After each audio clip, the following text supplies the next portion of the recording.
2026 সালে যে পরীক্ষাগুলো হবে বা সামনে তোমাদের যে পরীক্ষাগুলো হতে চলেছে সেখানে 4 নাম্বার অধ্যায় অন্য একটা অধ্যায়ের সাথে মিক্সিং আকারেও আসতে পারে। এই 7টা অধ্যায় পড়লেও তুমি 60 সেট প্রশ্ন ইজিলি কমন পেয়ে যাবে। এই 7টা অধ্যায় পড়লে তুমি 60 সেট প্রশ্ন ইজিলি কমন পেয়ে যাবে, অর্থাৎ তোমাকে কোনো ধরনের কোনো টেনশন করতে হচ্ছে না। এবার আমি যদি এই 7 নাম্বার অধ্যায়টাকে যদি বাতিলের খাতায় রাখি তাহলে কিন্তু কোনো প্রবলেম হবে না, অর্থাৎ 1 2 3 4 5 8 10। এখন দেখো তো কয়টা অধ্যায়, 3টা 3টা 6টা 7টা, অর্থাৎ এই 3টা প্যাটার্ন রেডি করে দিলাম। হয় তুমি 1 number 2 number 3 number 5 number 7 number 8 number 10 number অধ্যায় পড়বে, অথবা তুমি 1 2 3 5 7 8 4 নাম্বার অধ্যায় পড়বে, অথবা 1 2 3 4 5 8 10 নাম্বার অধ্যায় পড়বে। এর যে কোনো একটা প্যাটার্ন তোমাকে কমপ্লিট করে দিতে হবে। অধ্যায় আছে কয়টা? 11টা। প্রশ্ন পরীক্ষা আসবে কয়টা?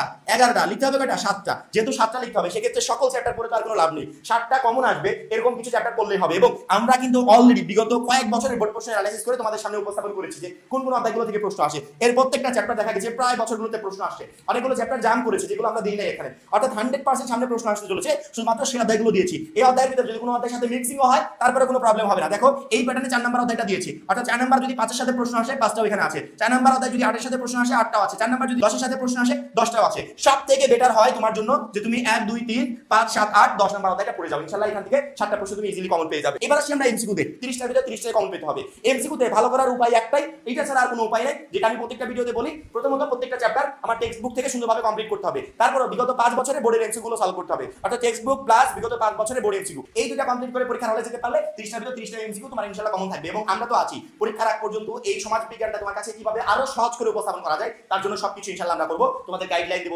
তোমাদের রুটিন দিব, পড়াশোনা করার এভরিথিং তোমাদেরকে দিতে থাকবো, যেগুলো তোমাকে পরীক্ষায় ভালো একটা রেজাল্ট করতে প্রচন্ড পরিমাণে হেল্প করবে। আশা করি প্রত্যেকটা শিক্ষার্থী বুঝতে পেরেছো। এখন এই পর্যন্ত সবাই ভালো থাকবে, সুস্থ থাকবে, আল্লাহ হাফেজ।